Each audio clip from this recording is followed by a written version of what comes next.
noite, señoras e señores, benvidos, benvidas unha semana máis aquí na televisión local das Pontes en As Pontes. Hoxe toca botarlle unha ollada á actualidade destes últimos 7 días, unha actualidade que protagonizaba o Concello das Pontes e que precisamente non foi alleo a ese gran apagamento xeral que tiñamos na xornada do luns. Afortunadamente, aquí na nosa vila non tivemos ningún tipo de incidente grave, pero iso sí, tivemos a oportunidade tamén de contar co alcalde das Pontes que nos poñía ao tanto de todo o que acontecía nesa xornada.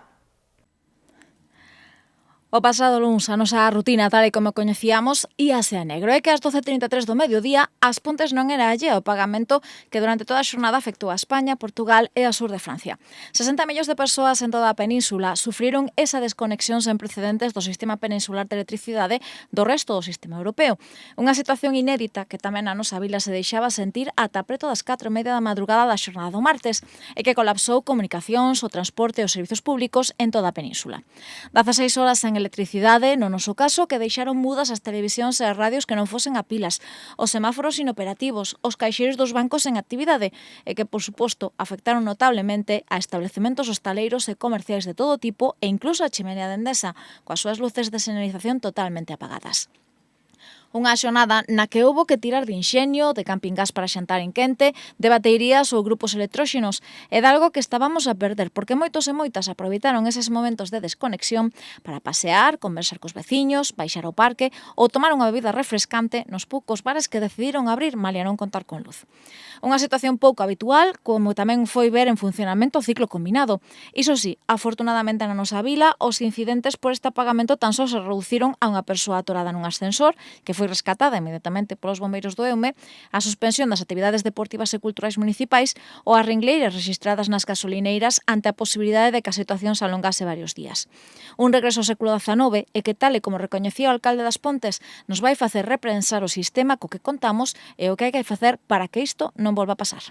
A verdade que foi un día histórico, non? A verdade que o término cero, que quedara cero o sistema eléctrico, en España sona raro, non? Pero aquí nas Pontes, no ano no que aconteceu a cicloxénesis do Claus, houve un cero na central térmica, non? Efectivamente parou de producir, estaba producindo e unha desconexión que interrompeu a produción, non? Eso é o que ocorreu onte en España, unha interrupción total do sistema enerxético, caeu o sistema enerxético e bueno, pues efectivamente hai que esperar, non? Un análisis serio e prudente de cales son as causas do que aconteceu onte, pero bueno, según vai escoitando os análises, de alguna maneira tamén o que un leva anos escoitando do sistema eléctrico, non? A uns e a outros, a propia rede eléctrica, etc. Pois a verdade é que instalacións como a central de ciclo combinado que onte arrancou pola tarde para axudar a sobrelevar este problema e que houbera unha produción, unha xeración enerxética estable no sistema, o facía tamén a central térmica. Antigamente, pois probablemente nos teña que facer pensar exactamente cal é o modelo enerxético que por unha parte fai que reduzcamos emisións, pero que por outra parte non sacrificamos a estabilidade da rede que é tan imprescindible na nosa vida, non? Porque antes tivemos a oportunidade de vivir casi como no século XIX, os rapaces volveron a xogar nas rúas, as rúas estaban repletas de xente, o xardín non daba para máis, os parques estaban repletos porque non había nin tablets, nin había teléfonos, nin había PlayStation, nin sequera televisión. Por lo tanto, o que quedaba era a radio, para aquel que tuvera pilas, e a conversa cos veciños e as veciñas, non? Por tanto, pois onte supemos tamén o valor que ten a enerxía, a electricidade, que é un ben escaso, un ben imprescindible que non debe nunca poñerse en risco, non? E, por tanto, creo que hai que repensar de alguma maneira o sistema. Vamos a ver. Unha situación de cero enerxético inédita que obrigaba neste caso a que as administracións traballasen máis do habitual reforzando a súa axuda e respaldo á veciñanza. Aquí na nosa vila, o Concello dotaba cun xerador propio a Residencia da Magdalena para que os usuarios e usuarias do centro puidesen recibir a súa atención sen problemas e incluso se deseñou un dispositivo de vixianza con patrullas da Policía Local, Garda Civil e Protección Civil durante a madrugada. E que mervas do alcalde Pontés, a misión da administración é estar cos veciños e botarlles unha man aos máis vulnerables. E por parte do Concello, pois o que temos que facer é estar a carón daquelas instalacións máis sensibles, como pode ser a residencia de ancianos, os sistemas básicos, como é a auga, ter, lóxicamente, implementados os sistemas de emerxencia que xa temos a data de hoxe.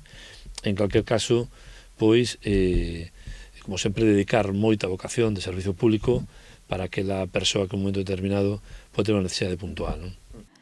A normalidade da nosa vila foi regresando co paso das horas. Sobre as 9 da noite xa había luz nos poboados das Veigas, Madalena ou na Fraga. Unha situación que no resto do pobo non se viviu ata case as 4:30 da madrugada e incluso o martes a Xunta de Galicia optaba por suspender a actividade lectiva, o servizo de transporte escolar e as competicións deportivas federadas. Polo momento, as causas oficiais deste apagamento non están claras. Dende o Executivo Central puxeron en marcha unha comisión que está a traballar para aclarar o acontecido e Rede Eléctrica Española descartou hipóteses do máis populares nas redes sociais, que van dende un ciberataque a gran escala, a un erro humano ou algún fenómeno meteorolóxico atmosférico estrano.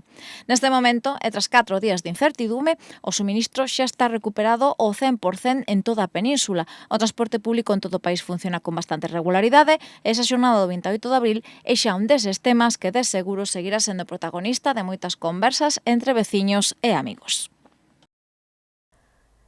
E tamén o primeiro día se desplazaba esta mesma semana ata Bilbao. Ali mantiña un encontro co presidente dos fondos de inversión Mirai, con José Antonio Jainaga, que ven de adquirir neste caso a empresa pontesa Arteixo Telecom. O obxectivo é coñecer cales son os plans, neste caso dos fondos de inversión para a empresa pontesa, e tamén estar ao tanto de se vai manter ou non o seu plantel de traballadores e o seu traballo aquí na nosa vila.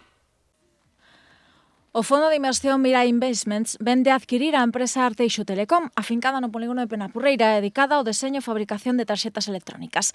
A empresa pontesa pasará a formar parte do grupo Omnia, integrado xa por 5 firmas do sector electrónico tecnolóxico como TER, Coicavi, Tectron, IDK e Alco Electro, afincadas en Madrid, no País Vasco, e as que agora se sumará tamén a empresa pontesa. Precisamente para analizar esta operación e coñecer os plans de futuro que a nova propietaria de Arteixo Telecom ten para a factoría das Pontes, o pasado luns o primeiro edil reuniuse en Bilbao co presidente de Mirai Investments, José Antonio Jainaga, que deu conta do seu total compromiso de continuar coa actividade na factoría das Pontes e co seu plantel de traballadores actual. Valentín González Formoso valorou moi positivamente este encontro e apuntou que esta operación permitirá fortalecer financeiramente a planta pontesa, que vai contar con novos instrumentos de xestión. Isto axudará a reforzar o talento e capital humano da compañía e a explotar as súas capacidades tecnolóxicas para facer da mesma todo un referente no ámbito da enxeñería electrónica. E que, segundo apuntou o primeiro DIL, esta operación permitirá que o Grupo Omnia lidere o mercado de solucións complexas e proxectos de subcontratación integral de valor para ofrecer aos seus clientes un servizo completo, dende o deseño de pezas ata a súa fabricación e montaxe de componentes e conxuntos electromecánicos ata a logística. E hoxe tamén temos que falar de obras porque xa están en marcha os traballos de mellora da pista polideportiva do barrio da Magdalena. As máquinas están a traballar arreo para dar unha nova imaxe, unha nova estética a este espazo que se vai converter nunha zona non só de deportes, senón tamén de lecer e de convivencia da veciñanza. A pista polideportiva da Madalena, tal e como a coñecíamos, é xa un mero recordo, e que estes días botaron a andar os traballos de remodelación deste espazo que nuns meses se vai converter nunha pista multideportiva, un lugar de lecer e unha zona de convivencia e xogo para veciños tanto do barrio como do resto do casco urbano. O proxecto, do que se está a encargar a empresa local Uso 29, implicará unha inversión de máis de 180.000 euros para darlle unha nova vida a un espazo que deste xeito vai mellorar a súa funcionalidade, seguridade e eficiencia e do máis demandado pola propia veciñanza da zona, tal e como explicaba o alcalde das Pontes.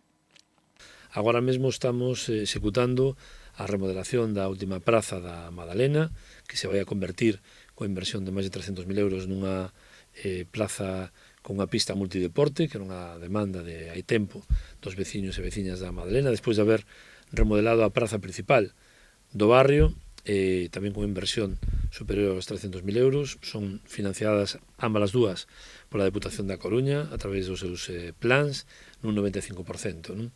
Está en plena execución, vai a bo ritmo, o tempo está acompañando para cometer esta obra. Non? Valentín González Formoso deu conta da necesidade de seguir nesta liña de mellora estética e de funcionalidade dos espazos públicos. No caso desta actuación, o obxectivo é crear unha pista multideportiva, un espazo de convivencia e lecer, e que vai servir para practicar deportes como fútbol, o baloncesto ou o balonmán cunha liña semellante ao do resto do poboado. Un espazo inclusivo, sen barreiras físicas e con itinerarios accesibles para persoas con diversidades funcionais e problemas de mobilidade, ademais de estéticamente moi agradable e atractivo. E que en verbas do primeiro dil, cada un dos proxectos que axudan a mellorar as rúas e barrios da vila son sinónimo tamén de orgullo para veciños e veciñas, que poden fachendear dun pobo bonito no que é agradable vivir, segundo o propio alcalde. O gran éxito da inversión urbanística é digamos que a mellora da autoestima do noso pobo, non? O feito de que a xente este orgullosa de poder ensinar o seu pobo, non? Do bonito que está o seu pobo. É dicir, eu creo que cada vez que hai un evento relevante como son as festas, e veñen familiares ou amigos de outras localidades e ven o pobo hoxe, ven o pobo de hai 15 anos, e a verdade é que non paro de encontrar xente, vecinos e veciñas que están orgullosos e orgullosas de poder escoitar eso dos seus visitantes, amigos ou amigas, non? Por tanto, é moi importante recuperar esa autoestima de pobo donde é moi agradable vivir, non só pola calidad de vida que hai, senón tamén polos espazos públicos a disfrutar, polo aposta por as beirarrúas accesibles, pola aposta por unha uniformidade estética en prácticamente todo o casco urbán, e sobre todo polos detalles, non? Porque apostemos por mellorar pois, un banco que está en mal estado, que apostemos por mellorar un recuncho que está mal iluminado, que apostemos por poñer unha flor donde vai alegrar unha esquina. Esa é a clave de facer unha vila cada vez máis agradable de vivir, non? E iso ten que ver seguramente pois con esa mellora de autoestima que temos na nosa vila, non? Os traballos, que terán unha duración de 6 meses, incluirán nova pavimentación, iluminación LED, mobiliario urbano elaborado con materiais reciclados e, por suposto, canastras de minibásquet e porteirías para dar lugar a un novo espazo de xogo e lecer do máis atractivo para veciños e veciñas. Visitamos agora a Concellería de Benestar Social porque a pasada semana poñía punto final a unha nova edición da Universidade para Maiores impulsada no Concello das Pontes e a Universidade da Coruña, ademais da Xunta de Galicia. Máis de 60 persoas tomaron parte nesta nova edición que contou con contidos os máis atractivos. Falouse de inteligencia artificial, de cambio climático e de saúde. A UNED Senior 2025, impulsada polo Concello das Pontes, a Xunta de Galicia e a Universidade da Coruña, despediu pasada semana a súa 7ª edición e por todo alto, porque a clausura non quedou tan só nunha entrega de diplomas. É que os 64 alumnos e alumnas desta edición, que como novidade se desenvolvían nas dependencias do Centro da Terceira Idade, pecharon estes 2 meses de charlas maxistrais damando unha nova xornada cultural que os levou pola cidade da Coruña. Na compañía de Edil de Benestar Social Tania Pardo, estes universitarios e universitarias puideron visitar a Capitanía Xeral, o Museo Histórico Militar, o Acario Finisterrae e desfrutar tamén dunha maxistral charla sobre actividade física nas instalacións da Universidade Senior da Coruña. Ali tamén recibiron da man do vicerreitor de titulacións e internacionalización da UDC, Moisés Canle López, da directora da Universidade Senior, Matilde García, e da propia Tania Pardo, os diplomas que lles acreditan, neste caso, os coñecementos adquiridos nesta convocatoria. Un exercicio máis, a UNED Senior das Pontes volvía a pecharse con todo un éxito non só de estudantes, senón tamén de contidos, con temáticas tan diversas como a saúde, o cambio climático, a literatura e o cine universal ou a chegada da inteligencia artificial. Contidos que foron do máis aplaudidos polos participantes. Unha satisfacción tanto de programa como de participación que augura, sen dúbida algunha, unha xa 8ª convocatoria desta iniciativa de cara ao 2026. E do Departamento de Benestar Social a Concellería de Turismo, porque estes días estivo a desenvolver unha iniciativa precisamente para dar a coñecer non só a riqueza gastronómica, senón tamén natural e turística que temos aquí na nosa vila. Sorteábanse 2 cestas de merenda do máis atractivas. E xa temos nome das gañadoras. Elvira Corral e Eva López Uceira foron as 2 afortunadas cunha cesta de merenda e produtos locais que a Concellería de Turismo sorteou entre os seus seguidores en redes sociais da man dunha campaña en Facebook e Instagram para fomentar as Pontes e as súas bondades turísticas e gastronómicas. A iniciativa, que arrancaba hai un par de semanas, consistía en darlle un gustame ás publicacións deste sorteo nestas 2 redes sociais e etiquetar a outras 2 persoas máis coa fin de aumentar o radio de acción da campaña turística. En xogo, 2 cestas de merenda totalmente equipadas e que incluían tamén un suadoiro das Pontes, 2 publicacións locais e, por suposto, manteigadas e polvoróns da vila, un queixo de Eume e mel de Güente. O impacto da iniciativa foi tal que se superaron os 700 participantes entre as dúas canles, o que hai que sumar tamén os usuarios e usuarias etiquetados co gran impacto de promoción que supuxo esta iniciativa. Ante este éxito, dende a Concellería que dirixe Elena López, xa anuncia novas sorpresas para seguir promocionando as Pontes como destino turístico para este verán. Ímonos agora de visita á Biblioteca Municipal Ribera Rouco porque xa temos a súa programación do xoves na Biblio deste mes de maio. Talleres de globoflexia, contacontos adicados a Castelao, iniciativas vencelladas coas letras galegas e tamén actividades do máis entretidas para os públicos de menor idade da biblioteca integran este interesante programa. Botou a entantar o mes de maio e con ela a Biblioteca Municipal volve a render homenaxe ás letras galegas. Así os seus xoves na Biblio de todo este mes van ser unha festa continua dedicada ao 17 de maio e a todo o que esta xornada supuxo para a literatura da nosa terra. Neste caso, con ata 3 propostas dirixidas ao público máis novo, coas que chegarles a relevancia daqueles escritores e escritoras que apostaron no pasado e apostan no presente e no futuro por crear historias na lingua de Rosalía ou de Castelao. Así, tras o festivo de onte, os xoves na Biblio de maio estrearán programación o día 8. Vai ser da man dunha proposta do máis novidosa, un espectáculo de globoflexia da man da compañía Two Minds Combined, que vai ter como escenario a Casa do Peso. Alí das 6 da tarde, Ian e Elisa ofrecerán unha serie de historias protagonizadas por diferentes bonecos elaborados con globos e que teñen como público principal aos maiores de 5 anos. Xa para o día 15, a Xanela do Maxín presentará tamén na Casa do Peso dende Rosalía ata as Cantareiras, unha función que recolle as figuras homenaxeadas ao longo destes anos durante as letras galegas. A proposta está recomendada para maiores de 3 anos e incluirá música e contos, ademais da necesaria participación de todos os nenos e nenas que se pasen pola Casa do Peso. E para pechar mes, o xoves 29, neste caso na Lobi, dende as 6, teremos o espectáculo Castelao de Cultura Activa, unha proposta escénica na que a figura do escritor, pensador e político de Rianxo protagoniza unha historia adaptada ao público infantil, da man dun pequeno Alfonso de tan só 8 anos, divertido e falangueiro, que conta como é o seu último día en Galicia antes de emigrar á Argentina. O texto, ideado por Pablo Carballeira, conta con Fina Calleja na dirección e con Mónica Camaño e Cris Collazo sobre o escenario. Unha función apta para maiores de 6 anos e que será de entrada libre ata completar aforo. E tamén na biblioteca tiñamos a visita este mesmo martes da xornalista e investigadora Montse Fajardo, presentaba a súa última obra literaria. Trátase dun ensaio no que recolle diferentes historias de mulleres que despois da Guerra Civil e durante a dictadura franquista foron ingresadas no Sanatorio Psiquiátrico de Conxo en Santiago de Compostela. A Biblioteca Municipal Ribera Rouco serviu de escenario pasado martes para volver dar voz a aquelas mulleres que o franquismo quixo deixar mudas, pechándoas no Sanatorio Mental de Conxo. Historias de esposas, nais, irmás ou de mulleres que pensaban diferente ao ditador que poñían punto final ás súas vidas entre as paredes do Sanatorio Compostelán tras anos de sufrimento, de torturas de todo tipo, non só físicas, e que agora saen dese silenzo grazas á última publicación da investigadora xornalista Montse Fajardo. Rotas, as mulleres que o franquismo agochou en Compostela é o título dun ensaio no que a xornalista de Vila García estivo a traballar durante varios anos para recuperar, mediante os arquivos do propio sanatorio e as historias e recordos dos familiares das ali ingresadas, a vida e testemunhos do outro tipo de vítimas da ditadura de Franco, que non estiveron na primeira liña da guerra, pero que tamén sufriron as consecuencias da represión, as que ata o momento non se lles daba o protagonismo que merecían. Casos reais, moi duros, tal e como recoñecía a propia autora ante o público que asistía a esta presentación, en os que cambiou nomes para protexer as vítimas de historias moi duras, con agresións, comportamentos machistas e abusos que debían ver a luz.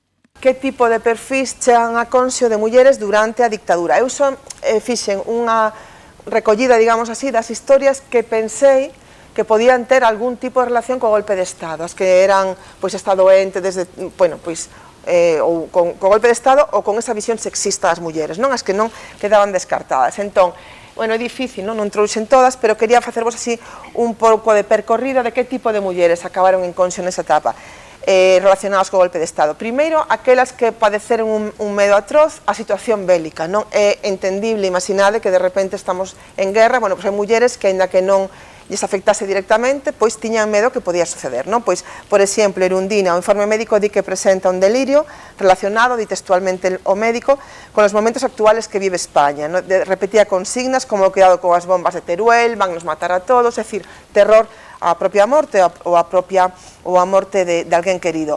Outro perfil era mulleres que a raíz do golpe de Estado vían agravada unha doenza que xa tiñan anteriormente, non? María Jesús, por exemplo, conta o seu expediente que tivera problemas de histeria, logo falaremos deste termo, e logo de que seu home marcha a fronte, tócalle no bando franquista por la idade e por onde estábamos, pois ela agudízase unha crise nerviosa, acaba en conxo e ela berraba, non? Pois oigo está matando a todos, oigo os seus berros, tiña un terror ao que estaba pasando na fronte e a perder ao seu home. En outros casos era aínda máis concreto. Elvira, por exemplo, ingresa en conxo logo de que unha cuadrilla de falanxistas foron a noite buscar ao seu home. Dixeranlle que ia fornecer de gasolina a un coche, pero claro, naquele tempo dos paseos, el tarda en volver e ela padece un terror, acaba en conxo. Non explica o expediente se a él lle pasou algo non, pero di que a raíz de que levaran a seu home que ela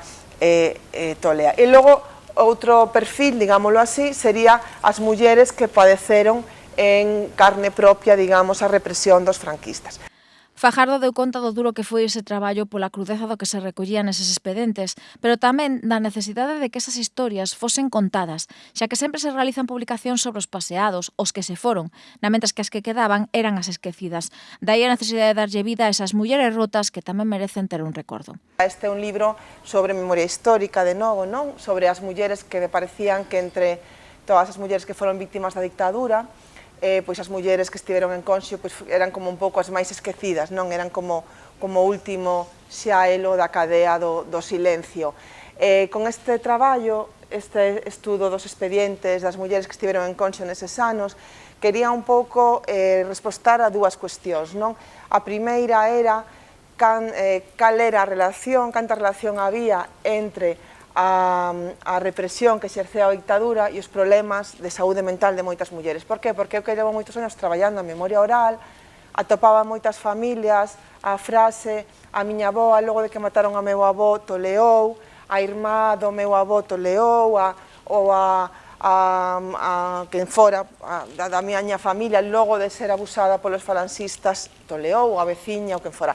Esa cuestión de persoas, pero nomeadamente de mulleres que toleaban, estaba moi presente. Como logo contarei, pois estaba moi presente na primeira historia que eu recollo de memoria oral hai xa 2 décadas, que é a desta muller que aparece aí, da que logo vos vou falar. E a segunda cuestión era case que un pouco ao contrario, cantas mulleres respostaron, intentar achegarnos a resposta de cantas mulleres que estiveron en conxo durante a dictadura non estaban realmente tolas, entendendeme a palabra, senón que estaban sendo castigadas, recluídas, afastadas, agochadas por non cumplir ese estereotipo de nai e esposa que o franquismo tiña para todas nós. Rotas, que recibiu o premio de ensaio da Semana do Libro de Compostela, o SELIC, xa está disponible para os usuarios e usuarias da Biblioteca Municipal e que deste xeito se siga dando a coñecer a historia de mulleres como Felisa, Manuela ou Luisa e que merecen que o seu recordo non caia no esquecemento. E seguimos porque o Concello das Pontes tamén se sumaba á celebración do Día Internacional da Danza, que se conmemora cada 28 de abril. Nesta ocasión foron as escolas tanto de baile moderno como de danza tradicional as protagonistas de distintas sesións na rúa. O Concello das Pontes volvía a sumarse ás celebracións do Día Internacional da Danza e que se conmemora cada 29 de abril en todo o planeta. A proposta nesta ocasión, impulsada pola Concelleira de Cultura, tivo como protagonistas os bailaríns e bailarinas das escolas de baile tradicional, danza moderna e danza clásica, que durante 2 xornadas ategaron de fabulosas coreografías á Praza da América. Así, na xornada do pasado xoves, tocaba desfrutar da tradición e do folclore galego da man dos alumnos e alumnas de Zaire Regueira e que deron vida a diferentes xotas, maneos ou muiñeiras.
Xa o venres tocaba mudar non de escenario, pero si de estilo e tamén de ambiente, porque baixo a intensa chuvia, veciños e veciñas desfrutaron das coreografías dos grupos de adultos de baile moderno, que dirixen Jaime Pablo Díaz, Carmen Bo e Natalia Fraga. Preto dun cento de participantes nestas clases deron vida a unha performance na que non houbo momento a chuvia, porque baixo un intenso orballo interpretaron algúns dos temas que xa puidemos desfrutar na súa función A Viaxe, coa que pecharon o curso pasado. Pequenos fragmentos de temas ambientados no Brasil, os Balcáns ou Xamaica, e que fixeron as delicias dos veciños e veciñas que para augas en man non se quixeron perder esta festa.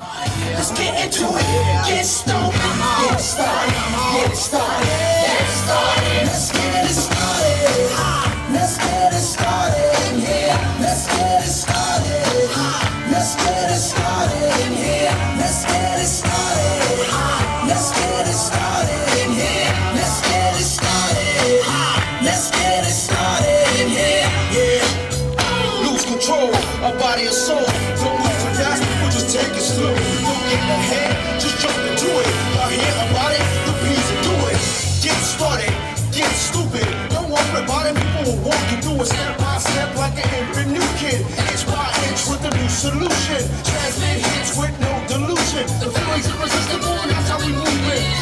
Everybody, everybody, let's get into it. Get stupid, get started, get started, get started. Let's get it started. Let's get it started in here. Let's get it started. Let's get it started in here. Let's get it started. Let's get it started in here. Let's get it started. Let's get it started in here. Running. Come on. Let's get it started. Let's get it started. And while I get let's get and while I get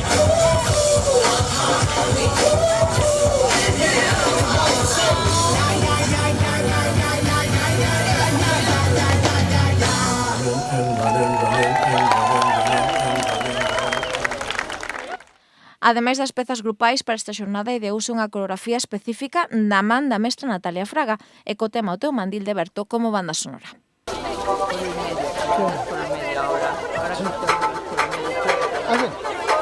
Por medio de ellos. Siento que non é para mí. Siento que non sei sair de aquí. Teré moito teu sorrir. Tormento que anhelo está por vir. Adicto será teu mandil. Que mal atado a sufrir. Comendo que me sabes a mí. Harto de cocinar para ti. Siento que non é para mí. Siento que non sei sair de aquí. Teré moito teu sorrir. Tormento que anhelo está por vir. Adicto será teu mandil. Que mal atado a sufrir. Comendo que me sabes a mí. Harto de cocinar para ti.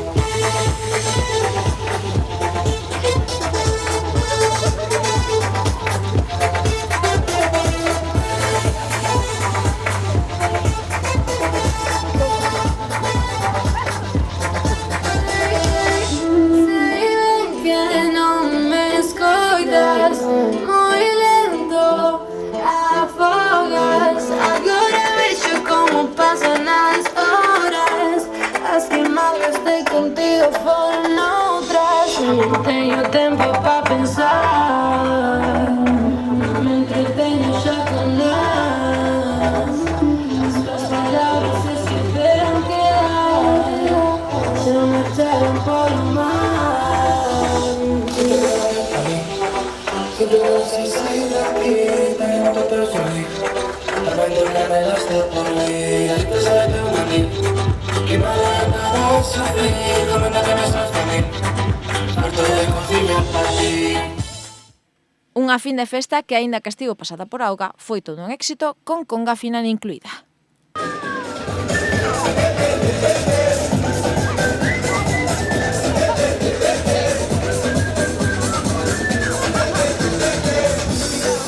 Samba da Bahia, samba da Bahia, samba da Bahia, samba da Bahia, samba da Bahia, samba da Bahia, samba da Bahia, samba da Bahia, samba da Bahia, samba da Bahia, samba da Bahia, samba da Bahia, samba da Bahia, samba da Bahia, samba da Bahia, Maria nega bebê, você sabe o valor do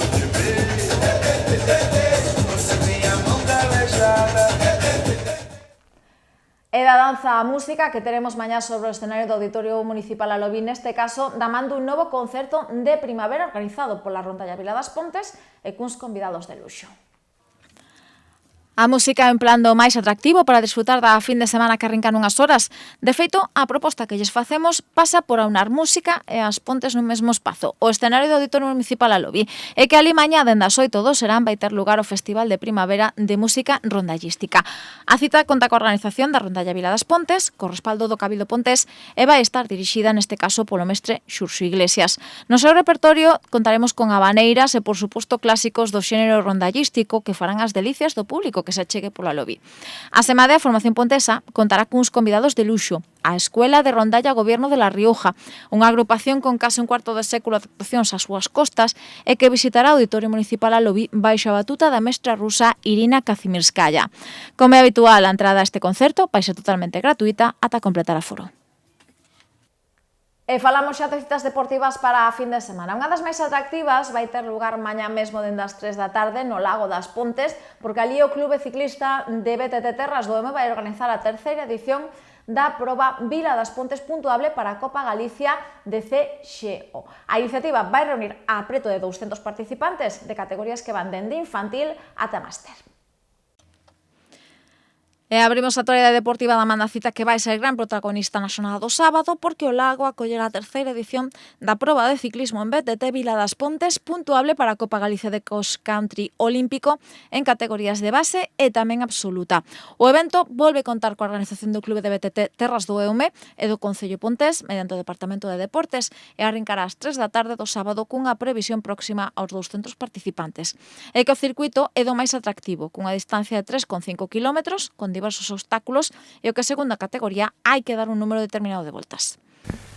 Esperamos non baixar a participación, que os outros anos foi bastante boa e a xente foise moi contenta, e se o clima nos respeta, pois creo que voltarán a marchar contentos, que o estuvemos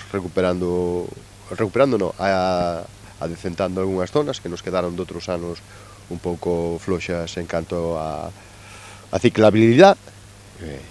A ver que resultado acabamos. E que as Pontes, en especial o seu lago, son un escenario idóneo para este tipo de eventos ao aire libre e que sempre gozan dun gran respaldo de participación e público que sae encantado con cada unha destas citas que fan da nosa vila unha localización perfecta para convocatorias deportivas ao aire libre de relevancia non só autonómica, senón tamén nacional. Ves o retorno que teñen este tipo de eventos cando faz outro tipo de eventos ou atopas en asambleas, reunións, pois con xente da federación e lle dan a relevancia que ten. Entón, sobre todo tamén en redes sociais, o cariño da xente cando se desenvolve a proba, o agradecemento á organización do club e sobre todo o espazo tamén do que supón o lago, por comodidade, por vistosidade. Entón, seguiremos apostando desde o Concello por estos clubes deportivos que se implican na organización deste tipo de eventos e ver agora ciclistas, nenos, en calquera momento do ano que están disfrutando deste circuito porque está aberto durante todo o ano. Eles organizan a proba, pero despois quedan moitas estruturas que van colocando e que forman parte xa da paisaxe, pois quedan para poder ser disfrutadas. Entonces, eso é unha gozada. A proba de mañá comezará ás 3 da tarde e contará con categorías cadete, xuvenil, máster 30, 40, 50 e 60, ademais de elite, tanto a modalidade masculina como a feminina. Con respecto á entrega de trofeos, esta está marcada para as 8:15, con premios en metálico e trofeos para os 5 primeiros clasificados de cada categoría de adultos e tamén un recoñecemento para os máis veloces nas probas de base. E para os xareiros do fútbol sala, nova cita tamén aquí na nosa vila, neste caso no Polideportivo da Fraga o domingo, coas finais do Campeonato Galego desta disciplina en categoría pre-benxamín e benxamín. O Polideportivo Municipal da Fraga vai acoller o domingo as finais do Campeonato Galego de Fútbol Sala Benxamín e Prebenxamín. Tras a boa acollida da fase previa, con cuartos de final e semifinais da zona norte destas dúas categorías e que se disputaron a pasada fin de semana, a Federación Galega desta disciplina volverá a confiar na organización do Lago Sport e do Concello das Pontes, mediante o Departamento de Deportes, para acoller os dous últimos encontros nos que se van dirimir os campións galegos Benxamín e Prebenxamín da tempada 2024-2025. Así as cousas na final Benxamín Benxamín, que arrincará ás 11:30, mediránse o Alto do Vento e o Coruxo, tras derrotar nas semifinais o Trola de Betanzos e o Campito Chapela, respectivamente. No tocante aos probenxamíns, a final arrincará a 1 da tarde, cun choque entre o Trola de Betanzos, que na súa semifinal se desfixo do Ribeira por 8-2, e o Clube Deportivo Ourense, que non tivo problema en impoñerse por 9-4 o Pazos de Borbén na súa respectiva semifinal. A entrada para calquera destas dúas convocatorias vai ser totalmente gratuita. Pois antes de despedirnos, un último apunte deportivo, porque tamén mañá no Polideportivo da Fraga imos ter unha nova edición do torneo de ximnasia rítmica organizado polo Clube de Rítmica As Pontes. Oitava edición desta competición que se vai desenvolver entre as 10 da mañá e as 7 da tarde con entrada de balde para todos aqueles veciños e veciñas que desexen pasarse polo Polideportivo Municipal da Fraga. Agora sí, poñémoslle punto final a esta xornada, tamén punto final a esta semana, e como sempre, lembrarles nova cita venres que ven 9:30 da noite, aquí en As Pontes hoxe. Na mentras a información continúa na web www.aspontes.org, nas redes sociais do Concello das Pontes e, por suposto, en Radio Home. Teñan moi boa semana.